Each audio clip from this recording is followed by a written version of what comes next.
What's the worst way your parents tried to control you? My parents told me to choose, my N-word boyfriend or this family. I stared at them in disbelief.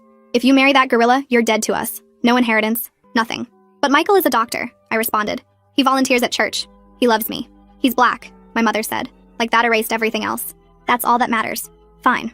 I stood up, took off the family heirloom necklace my grandmother gave me, and set it on the table. Keep your inheritance. I choose love.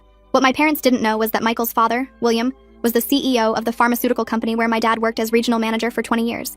My mom was the head of HR at their subsidiary. William had been quietly protecting them for the past 5 years. He'd buried every single complaint my father had against him. His legal team had been silently handling my mother screwing with reports, all as a favor to me, his future daughter-in-law. The Monday after I left, my father arrived at work to find his keycard deactivated. Security escorted him out with a cardboard box. Retroactive termination for creating a hostile work environment. 20 years of pension, gone. Stock options, voided. The official termination letter cited 14 incidents, all with dates, witnesses, and his own emails attached. My mother lasted until Wednesday. Federal investigators showed up with her falsified reports. She was given 2 choices: resign immediately with no severance or face federal charges. She resigned. They had 48 hours to vacate company housing they'd been living in rent-free. Week 2 was the domino effect. Without income, they couldn't pay for their foster children's specialized therapy. The state requires proof of financial stability for foster parents. The social worker came for a routine check and found my mother day drinking at 10 a.m., my father punching holes in walls. The boys, who they'd been fostering for adoption proceedings, were removed immediately. Their church found out why they'd really been fired that same week. The pastor asked them to take a break from their leadership roles. My father had been a deacon for 15 years. My mother ran the women's ministry. Their entire social circle was through church. Suddenly, no one was returning their calls. Their Wednesday Bible study group met without them. The church harvest festival they'd organized for a decade happened with new organizers. Week 3, the financial collapse accelerated. They tried to refinance the house but couldn't without jobs. The mortgage they'd been skating on with company bonuses was suddenly impossible. My father's brother, who'd borrowed $50,000 for his business with the promise of paying it back when things improved, blocked their calls. My mother's sister, who they'd co-signed a loan for, declared bankruptcy, destroying their credit in the process. The country club canceled their membership for non-payment. My father's golf buddies, all work connections, vanished. Then the health insurance ran out. My mother's diabetes medication cost $900 a month without coverage. My father's blood pressure pills, another $400. They tried to apply for marketplace insurance, but the only available plan cost $2,000 a month with their pre-existing conditions.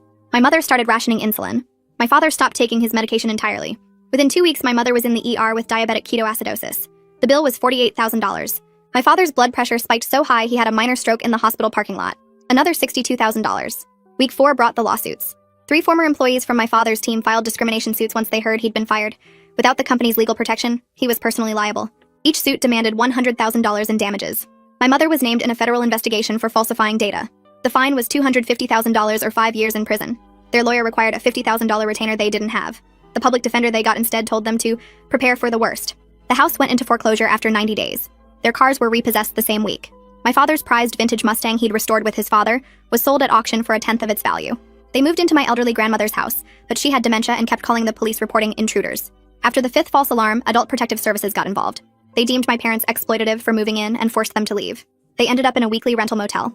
My father got a job at a grocery store but was fired after a customer recognized him from a social media post about his termination. My mother applied to 57 jobs and got 0 callbacks. Their names were poison in the industry. The state they'd lived in for 40 years suddenly felt like enemy territory. Everyone knew what they'd done, why they'd lost everything. The racist parents who chose hate over their own daughter. 6 months later, they called me from a borrowed phone. "We're sorry," my mother sobbed. "We were wrong. Please, we need help." I remember looking over at Michael. He nodded at me. "Tell me to be there in 30. I put the phone back to my ear. Grays Avenue, Hugs Cafe, 30 minutes. I'm not waiting around. I put down the phone and me and Michael headed out the door. The drive to Grays Avenue took 15 minutes but felt like hours with my stomach doing flips the whole way. Michael kept one hand on the wheel and the other on my knee, his thumb making small circles that usually calmed me down but weren't working today. We got to Hugs Cafe 20 minutes early just like I planned, and I picked a corner table near the exit where we could see everyone coming in. The wooden chair felt cold through my jeans as I sat down facing the door.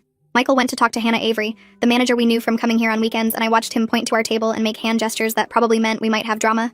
Hannah nodded and gave him a look that said she understood. Then she moved closer to the counter where she could keep an eye on us. I pulled out my phone and texted Celia Sterling, my therapist. Just 3 words that we'd practiced for situations like this. She texted back right away with the boundary reminder we'd gone over 100 times in her office. My hands were shaking, so bad I could barely hold the pen when I grabbed a napkin from the dispenser. Michael came back and sat next to me instead of across, close enough that our shoulders touched. I wrote down 4 rules on the napkin in big block letters so there'd be no confusion. No racist language at all, not even hints or jokes. No blaming Michael or his family for what happened to them. No asking for money directly, or trying to guilt us into giving them cash. We leave immediately if they break any of these rules. The pen kept slipping in my sweaty fingers and my writing looked like a kid's homework. Michael took my hand under the table and squeezed it 3 times. our signal that meant everything would be okay.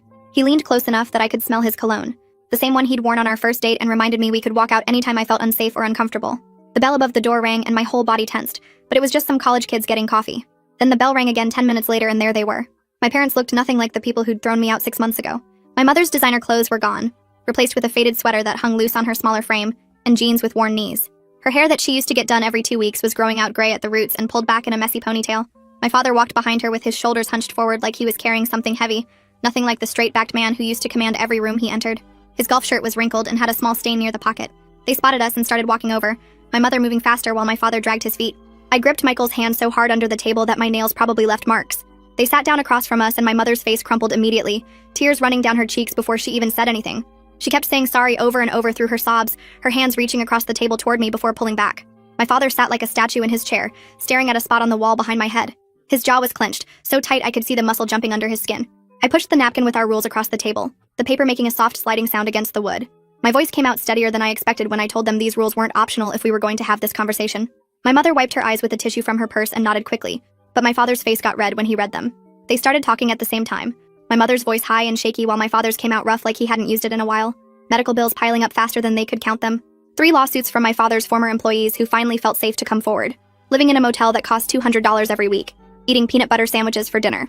My mother pulled out a crumpled piece of paper from her purse, smoothing it on the table with shaking hands. It was a list of her medications with prices written next to each one in pencil. $900 for insulin every month. $300 for her blood pressure medicine. Another $200 for anxiety medication she'd started taking. My father finally spoke directly to us, his voice cracking on the words when he admitted they needed help desperately. The proud man who'd never asked anyone for anything was sitting in front of us basically begging. I took a deep breath and told them something they didn't know, that William had been protecting them for years because of me. My father's face went from red to purple, the veins in his neck standing out. Michael stayed calm beside me, his doctor voice coming out as he explained that William simply stopped intervening after what they did. Their current situation came from their own actions finally catching up to them, not from any revenge plot. My father's hand slammed down on the table so hard the salt shaker jumped and fell over. Coffee cups at other tables stopped moving as people turned to stare at us. He accused us of orchestrating everything, destroying them on purpose out of spite. Hannah Avery started walking toward our table with her phone in her hand. I kept my voice low but firm, reminding my father that one more outburst meant we were leaving and this conversation was over forever. My mother grabbed his arm with both hands, her fingers white from gripping so tight. She begged him to calm down, please, they needed this. Then she turned to me with desperate eyes and asked if we could at least help with her insulin. Just the insulin, $900 a month, she could die without it. I reached into my bag and pulled out the folder I'd prepared last night when I couldn't sleep. Inside were printed pages about assistance programs, legal aid services that worked for free, medical clinics with sliding scale payments based on income. I told them I'd only help through official channels and programs, never direct cash, because I needed to protect my own boundaries and Michael's. My father pushed the folder away without looking at it, saying they needed real help, not bureaucracy and red tape. But my mother carefully picked it up and folded it small enough to fit in her purse, treating it like it was made of gold. The conversation shifted when my mother mentioned their church, how they wouldn't even let them volunteer at the food bank anymore. Her voice broke when she talked about losing that community after 15 years. Real pain showed in her eyes, different from the desperation about money. I told them Pastor Tiana Rodriguez might consider starting a restorative justice process, but only if they were willing to take real accountability for what they'd done. The words hung in the air between us like a test they had to pass. My father looked down at his coffee and muttered something under his breath about those people always sticking together, and I pushed my chair back so hard it scraped against the floor. I stood up and grabbed my purse, telling him one more racist comment meant this was over forever. No more meetings, no more help, nothing. He started backpedaling immediately, waving his hands and claiming he meant the church people who abandoned them. Not black people. But his eyes wouldn't meet mine, and we all knew exactly what he meant. Michael put his hand on my arm gently and suggested they should start with the medical assistance programs, since health was the most urgent issue right now. He pulled out his phone and started scrolling through his contacts, saying he could have a colleague send information about the manufacturer programs for insulin that could cut the cost by 70%. My father scoffed and crossed his arms, saying we were offering them crumbs while we lived in our nice house with our good jobs. But my mother reached across the table and thanked Michael, her voice shaking. I sat back down slowly and told them the next step was proving they were actually working these programs before we'd meet again. They needed to show me intake appointments scheduled, applications submitted, real documented effort, not just promises. My mother nodded quickly and pulled out a small notebook from her purse, writing everything down with a shaky hand. But my father slammed his palm on the table again. He said we were treating them like children who needed supervision, like they couldn't be trusted to handle their own lives. Hannah walked by our table again, slower this time, clearly keeping an eye on the situation. I kept my voice steady and told him this was about rebuilding trust that had been completely broken, and trust required verification now. My mother grabbed his arm again and whispered something to him about needing this help, and he finally stopped arguing, though his jaw stayed clenched tight. We all stood up to leave, the meeting clearly over, and my mother moved toward me with her arms slightly raised. She hugged me briefly, just a quick squeeze really, and whispered that she was sorry for everything, for all of it, for not standing up to him sooner.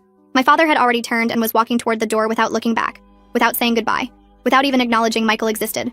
Michael and I walked to our car in silence, and the moment I sat down in the passenger seat, everything hit me at once. I started crying, not just tears but full body shaking sobs that lasted 10 minutes while Michael held my hand and didn't say anything. 3 days passed before my mother called from the motel phone, asking if I could help her figure out the insulin manufacturer's website because she couldn't understand the forms. I opened my laptop and walked her through each page while keeping screenshots of everything, making sure there was documentation of every step we took together. She mentioned while we were filling out the income verification section that my father refused to apply for any programs at all. He'd rather die than beg for handouts, she said, and I could hear how tired she sounded, how worn down from fighting him about everything.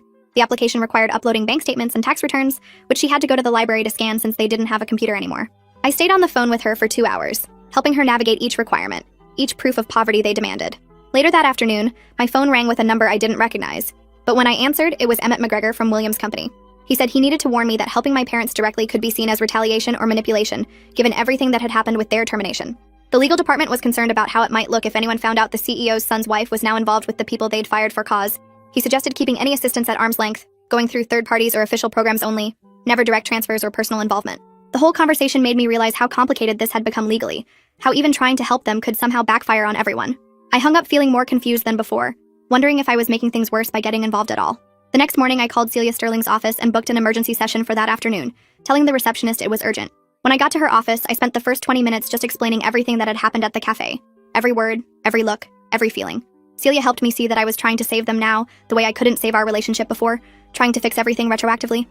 We worked on separating compassion from codependency, on understanding that helping them didn't mean I had to sacrifice my own well-being or boundaries. She gave me homework to write down exactly what I was and wasn't willing to do, concrete limits I could refer back to when emotions got overwhelming. Michael decided to meet my father alone at a different coffee shop the next week, texting me that he wanted to try talking man-to-man without me there. 3 hours later, he texted me that it had been a disaster. My father had spent the entire time ranting about the injustice of his situation, the betrayal by Williams' company, how we'd destroyed his life. Michael said my father never once took responsibility for anything, just kept circling back to how he was the victim in all of this. We agreed that night that my father clearly needed way more time before he was ready for actual help, and Michael shouldn't meet with him alone again for safety reasons. 2 days after that, Pastor Tiana Rodriguez called my cell phone, saying my mother had reached out to her about possibly returning to church. She explained she was willing to facilitate some kind of reconciliation process, but only if both my parents completed specific accountability prep work first.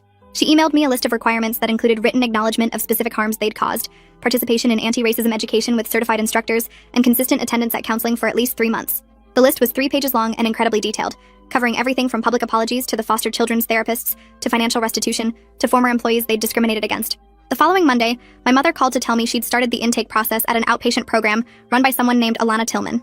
She sounded proud of herself, saying she was committed to getting sober, that she knew she had a problem and wanted to fix it. I told her I was proud of her for taking that step, but I made it clear I wouldn't be her accountability partner or her sponsor or her emotional support system. That's what the program was for, what Alana was for, and she needed to use those resources instead of leaning on me for everything. 2 weeks passed and I was in bed when my phone rang at midnight showing my mother's number. She was drunk, crying hard, saying she couldn't do this anymore, that she'd lost everything because she followed my dad like always. I could hear bottles clinking in the background, and her words were getting harder to understand. I hung up and called Alana's emergency line right away, gave them her location at the motel, told them about the relapse. They sent someone within the hour to check on her and adjust her treatment plan. The next morning, I opened Facebook to find my dad had posted this huge rant about being destroyed by reverse racism, naming Michael's family directly, calling William a criminal who targeted white people. My coworkers started texting me screenshots, asking if I was okay, if I needed anything. The post had been shared over 200 times already. I called Jayla immediately, and she drafted a cease and desist letter that afternoon, sent it certified mail to the motel. She told me we needed to document everything now because desperate people do crazy things and we might need a restraining order soon. I started screenshotting everything, saving voicemails, keeping a log of every contact attempt. Emmett called me at work 3 days later saying the board was now reviewing all of Williams' decisions from the past 5 years, including the protection he gave my parents. He said people were asking questions about favoritism and whether William had overstepped his authority. Michael's mom was getting looks at her book club, his dad was facing extra scrutiny at every meeting. The chaos was spreading to people who only tried to help us, and I felt sick about it. That night, I sat at my computer and blocked my dad on Facebook, Twitter, Instagram, everything. I changed my phone settings so unknown numbers went straight to voicemail. I told Jayla she was the only contact point now for anything involving my father. Part of me felt relieved immediately, like I could breathe again, but another part felt like I was cutting off my own arm. A week later, Jayla called saying Pierre, my dad's court-appointed attorney, had contacted her about a subpoena. One of the discrimination lawsuits needed my deposition about things I witnessed at my dad's workplace over the years. My stomach dropped because I knew exactly what they wanted to hear about. The comments he made at company picnics, the jokes he told when he thought only family was listening, the way he talked about his black employees at dinner. I hired my own lawyer the next day, separate from the company's legal team, someone who would protect just my interests. The retainer was $5,000, and Michael wrote the check without hesitating, said we couldn't risk getting pulled into my dad's mess without proper protection. My new lawyer reviewed everything and said I'd have to tell the truth, but we could prepare so I wouldn't say more than necessary. Celia and I spent 3 sessions getting ready for the deposition, practicing how to answer questions without adding extra information or getting emotional. She taught me this breathing technique where I count to 4 on the inhale, hold for 4, exhale for 4. We practiced what to do if my dad tried to make eye contact or reacted to what I was saying. She had me write down just facts, no interpretations, no feelings, just what I saw and heard. The deposition was in this cold conference room downtown, with a court reporter typing everything. My dad sat across from me with Pierre, and I could feel him staring at me the whole time. The opposing lawyer asked about specific incidents, and I answered with just the facts. Yes, I heard him use that word. Yes, I was present when he made that comment about promotions. Yes, I saw him throw away resumes with certain names. My dad tried to interrupt once, talking about how he provided for me, paid for my college, gave me everything. Pierre grabbed his arm to stop him, and the opposing lawyer looked satisfied with every answer I gave. When it was over, Pierre looked defeated, like he knew this case was already lost. My mother called that night saying my dad wouldn't even say my name anymore, just referred to me as her, or that one. Then she started telling me things I never knew, about my grandfather being part of some group in the 60s that fought against integration, about violence he was involved in, that my dad grew up watching. She said my dad learned hate from his father, just like his father learned it from his. The pattern went back generations, but she said that didn't make it right, just helped explain it. She was sober for this call, I could tell, and she sounded tired but clear. She said she was staying with the program this time, that she had too much to lose if she didn't, even though she'd already lost most of it. I told her I was proud of her for trying and hung up before the conversation could go anywhere else. 2 days later, Pastor Tiana called me to say she was setting up a meeting with the church elders about my parents' situation. She said Dominic Sanchez and 3 other elders would be there, but my father wasn't invited since he hadn't done any of the prep work they required. I could hear papers shuffling as she explained they needed to figure out if redemption was even possible and what it would take for my parents to start that process. The meeting happened that Thursday, and Tiana called me after to say the elders were split on whether to allow my parents back at all. Dominic thought my mother might have a chance if she stayed sober and completed their accountability program, but everyone agreed my father needed serious work before they'd even consider it. That same night, Michael and I got into our first real fight about the whole situation. He came home from a long shift and found me on the phone with Alana about my mother's program, and just lost it. He said I was giving too much energy to people who called him a gorilla, and told me I was dead to them. We went back and forth for an hour with him saying I was letting them hurt me all over again, and me saying I couldn't just abandon them completely. Finally, we agreed to start weekly sessions with Vaughn Sterling, who was Celia's colleague and specialized in couples dealing with family trauma. Our first appointment was awkward with both of us sitting on opposite ends of the couch, but Vaughn helped us see we were both right in different ways. The next week, I called the clinic near my mother's motel and arranged for her insulin to be delivered there directly. Nina Sterling, who worked as a social worker at the facility, would monitor when my mother picked it up and make sure she wasn't selling it for alcohol money. I found out she'd been trading her medications for drinks at the motel, which is why I couldn't trust her with direct deliveries anymore. The arm's length approach felt cold, but Nina said it was the safest way to help without enabling. 3 weeks into this new system, my mother relapsed hard, and Alana called me at work to say she'd been found passed out in the motel parking lot. Alana recommended inpatient treatment immediately, but when we called the insurance company, they said they wouldn't cover it without proof of medical necessity beyond just addiction. The private facility wanted $30,000 up front, which I refused to pay directly. Instead, I spent the next 2 days helping my mother appeal the insurance denial through proper channels with documentation from her ER visits and Alana's treatment notes. Meanwhile, William's company board started investigating his past decisions, including the protection he'd given my parents over the years. Michael's mother called to suggest we skip family dinners until things settled down because the tension was getting unbearable. Every Sunday dinner turned into silent meals with everyone avoiding eye contact and leaving as soon as possible. The stress of being caught between 2 families both dealing with fallout from my parents' choices was wearing on all of us. Then my work situation exploded when 3 different colleagues forwarded me screenshots of my father's Facebook rants. He was calling for boycotts of my company and making wild accusations about discrimination against him. My HR representative called me in to open a formal documentation file and said they were increasing building security after someone matching my father's description was spotted in the parking garage twice that week. Hannah from Hugs Cafe reached out through Jayla to provide a written statement about my father's aggressive behavior during our meeting there. She described how he'd slammed his hand on the table and raised his voice enough that other customers looked worried, and she'd almost called the police. Jayla added this to our growing documentation file for a potential restraining order, and when I saw how thick the folder was getting, I couldn't believe this was my life now. The breaking point came when my father left 3 threatening voicemails at Michael's hospital, saying he was going to make Michael pay for destroying our family.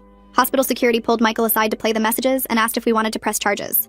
Jayla filed for an emergency protective order that same day, and it was granted within 48 hours. The police served it to my father at the motel, and the officer told him any violation meant immediate arrest with no warnings.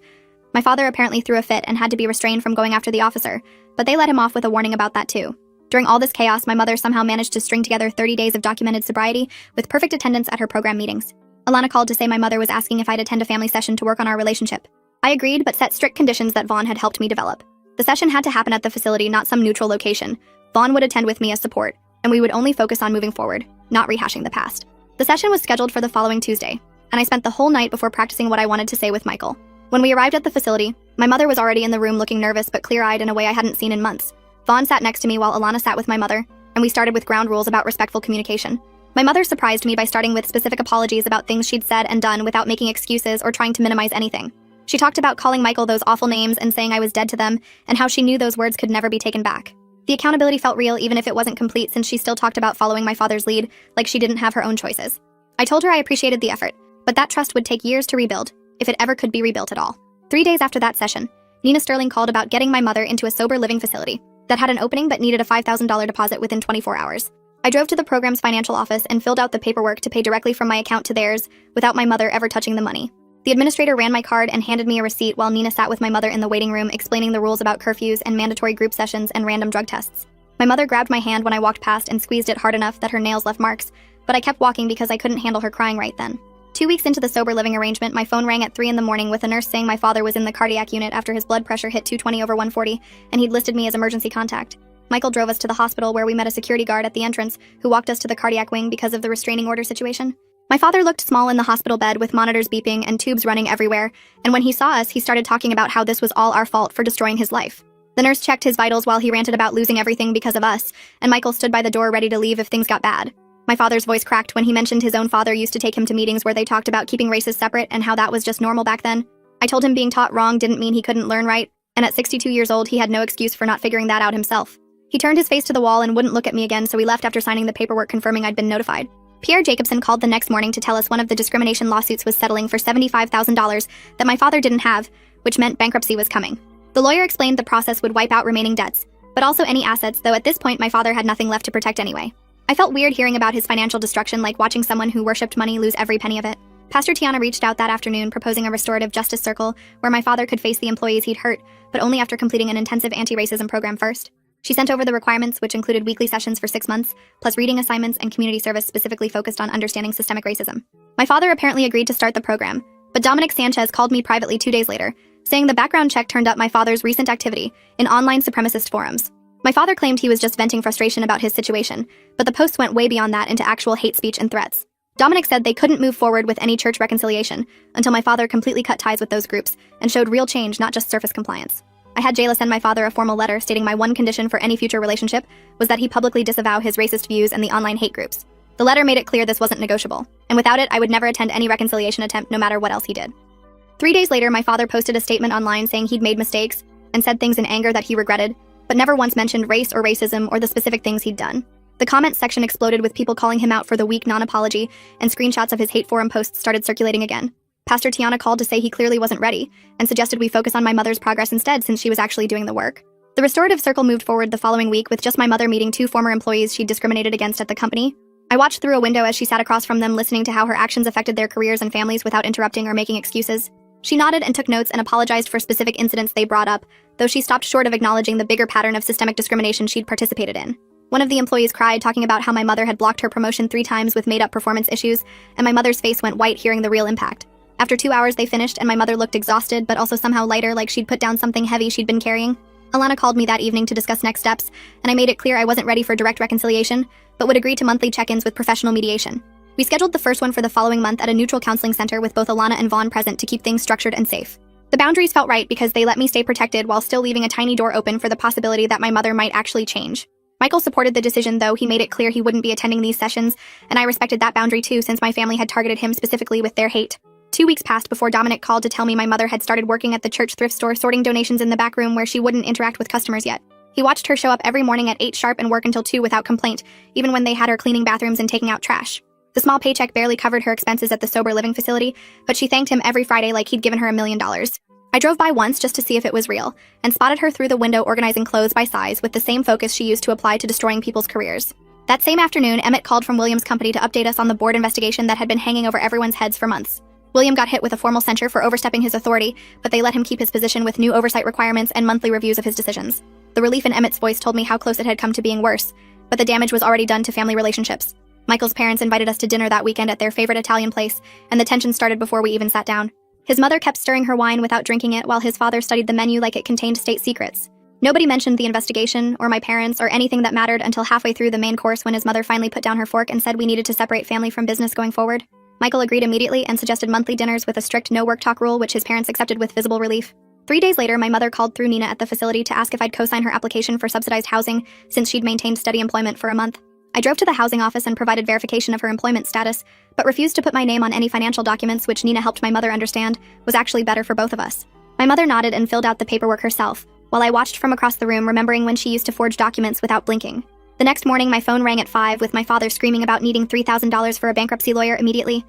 I hung up and texted him the same legal aid resources I'd sent twice before, which triggered a voicemail so full of rage that Jayla added it to our restraining order file within an hour.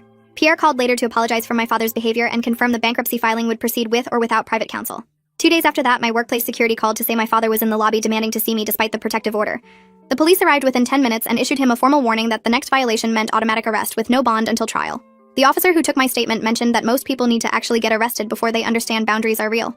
I sat in Celia's office the following week going through my symptom checklist and realizing I'd slept through the night 4 times that week without nightmares.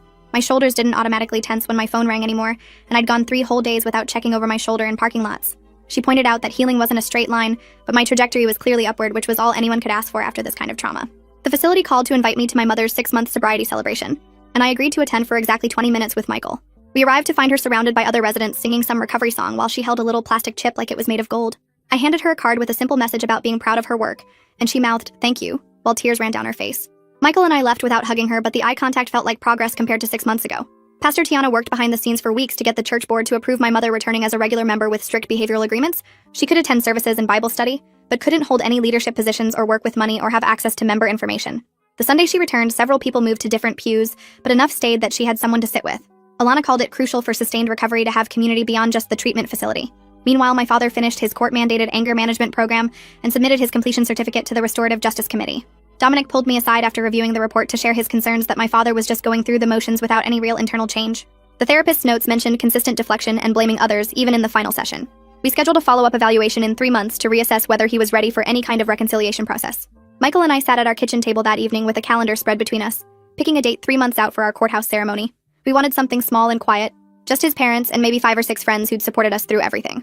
I called the courthouse the next morning to book the slot and paid the $75 fee over the phone. Michael made dinner reservations at a nice restaurant for after, nothing fancy, just a place we liked downtown. 2 weeks before the wedding, I wrote identical letters to both my parents, printing them on regular paper and addressing the envelopes to their counselors. The letter to my mother said she could attend if she stayed sober, brought Nina as her sponsor, and sat in the back row without approaching other guests. The letter to my father explained that due to safety concerns and the protective order, he wasn't invited, but I'd send photos afterward. I dropped both letters at the post office on a Tuesday morning, getting delivery confirmation for both. Alana called me 3 days later saying my mother had read the letter during their session and accepted all the conditions without argument. Pierre left a voicemail that same afternoon saying my father had torn up his letter and thrown it in the trash while yelling about being excluded. The morning of our wedding arrived with perfect spring weather, and I put on a simple white dress I'd bought at Nordstrom Rack for $90. Michael wore his best suit, the one he usually saved for medical conferences, and we drove to the courthouse together holding hands. His parents were already waiting outside with our friends. Everyone dressed nice but casual, nobody making a big deal about things. I spotted my mother sitting on a bench near the entrance with Nina beside her, both wearing simple dresses and keeping their distance like we'd agreed. The ceremony took 15 minutes in a wood-paneled room with fluorescent lights and plastic chairs. The judge read the standard vows, we exchanged rings we'd bought online for $200 each, and Michael added his own line about choosing love over fear every single day. I saw my mother wiping her eyes with a tissue Nina handed her, but she stayed in her seat and didn't try to approach us. After signing the papers, we walked out married, our small group clapping and taking pictures with their phones. My mother stood up as we passed, mouthing congratulations, before sitting back down, and I nodded at her once before we left for the restaurant. The next morning, I printed our best wedding photo at CVS and wrote 2 identical notes saying this was for their information only, not an invitation for contact. I included updated lists of resources for housing assistance, medical programs, and job placement services I'd researched online. Both envelopes went out in that afternoon's mail with no return address, just the photo and information, nothing personal. 3 weeks later, Pierre called to inform me my father had accepted a warehouse job in Arizona, loading trucks for minimum wage plus overtime. The move violated his agreement to stay local for legal proceedings, but the court approved it since he'd shown up for all required appearances so far. The distance meant no more surprise visits to my workplace or angry encounters at the grocery store. My father sent one final email before leaving, saying he hoped I was happy destroying his life, which Jayla immediately added to our documentation file. Meanwhile, my mother had been working with the housing program for months, finally getting approved for a subsidized studio apartment downtown. Nina helped her move in with donated furniture from the church, setting up her medications in a weekly pill organizer on the kitchen counter. The apartment was tiny, just 300 square feet, but it was hers and she could afford it on her thrift store wages. She sent me a photo through Alana of her new place, everything neat and organized, her sobriety chips displayed on a little shelf. We started meeting for coffee once a month at a park halfway between our places, always on Saturday mornings when it was busy with families and dog walkers. We'd sit on the same bench by the pond, talking about her job sorting donations or my latest project at work, never mentioning my father or the past. She'd drink black coffee from the cart while I had tea, and we'd watch the ducks for exactly 1 hour before going our separate ways. The conversation stayed surface level, discussing the weather or a book she was reading for her recovery group. nothing deeper. After 6 months of these meetings, I could see real changes in her. Not just the sobriety, but actual understanding of what she'd done. She never asked for more time or pushed boundaries, just showed up when we agreed and left when the hour was up. Looking back now at everything that happened over this year, I can see how justice came in small, messy pieces rather than one big dramatic moment. My mother crawled toward accountability one day at a time, while my father stayed stuck in his anger 3 states away. I learned that loving someone doesn't mean saving them from consequences, and sometimes the best thing you can do is protect your own peace while letting people face what they've created. Appreciate you hanging out with me through all this. I've still got a ton of questions, but hey, that's just how my brain works. I'll see you around next time. If you made it to the end, drop a comment. I love reading all your comments.